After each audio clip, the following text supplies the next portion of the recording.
karatun namu ne wai an san dai mu jarababbu ne ai in karatun za a yi sai an shirya yan mata tukun kamar guda 100 a makarantar sannan a kawo malaman makarantar ga wai wani sakatare ne na addini ga haida masa ya baza dolo akan kujera yana zama shi kallo ne nasa ga sakataren addini sannan a kira shine mai kira wayar yan matan ga wata gadda muna kiran a'i kududdufawa duk kuma ga iyayen sun fito wajen mauludin wanda annabi bai da matar aure ta zo ta wallahi da kuka zauna dinnan haka za ku ga maza an kewaye ga matan kuma aure wai ƴaƴansu ne wai suka zo shi kuma mijin ya bar matarsa ta zo gurin haramun ne ga addinin musulunci ai haka na je nan wata anguwa na irin wannan karatu ran wani maulidi sannan ba da na zami maulidi ba na kai musu hari ai akwai sakataren addini sai da na koma a anguwar da na zo ne mu tambayoyi to kalla rawi kasa soke mu nace ya suka to ka ce wai da yan mata nace yi kaga inda Allah ya ce ya halatta dan tsananin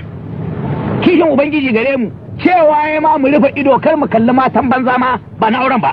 ya za ku yi takarda gurin matan aure su kullo mazajen su jahilai dan ƴaƴan sun shiga makarantar islamiyya sannan kuma a zo a zauna da maza da mata da samari jarababbu a guri sannan kuma Allah ma ya ce in mun ba da gaskiya da shi Allah ne mu nutsa domin gabatar ko ba ga aya ba na jami'ar ayar kullul mu'minina da ma da idi muka je ai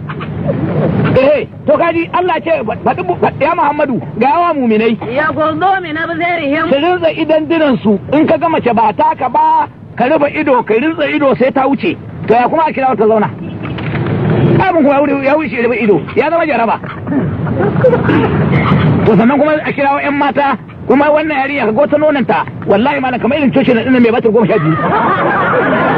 ya tsaya dam ga ita yi wani ado malam ta sa wani irin kaya ana ta kiran su sai ya kira 12 a ai kudi da ba a baka Allah da ta zo kuma ga za ta tsaya ta yi haka ina ramatu dirmin iya ai ya daka Allah lami man dawari ka bata Allah man hada sana ta kallon maza haba ya dole shi ga budurwa kacan baro ga budurwa kacan kai kalle kai zabi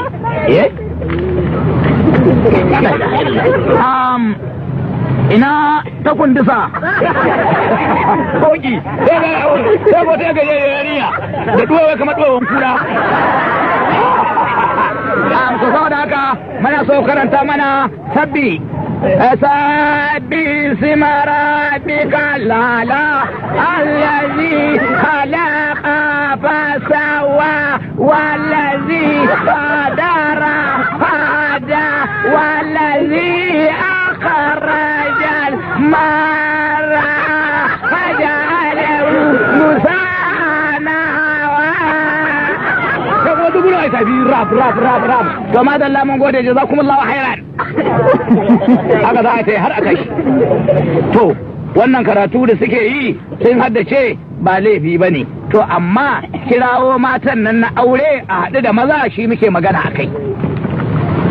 wannan kwana yi to in ba haka din aka ba zai tarin ba ba za a tari ba in ku an tare da wannan da ba lamari Allah ba in ku aka shirya da mata kai budurwa kan za ta je Allah wa ashe nan da ne bude baki can zani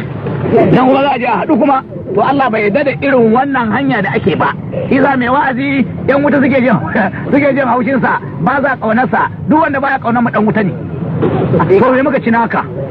ni ba limamin gawa ba ni ba limamin ɗaurin aure ba ni ba muƙaddamin wazifa ba ni ba malamin mai kuɗi ba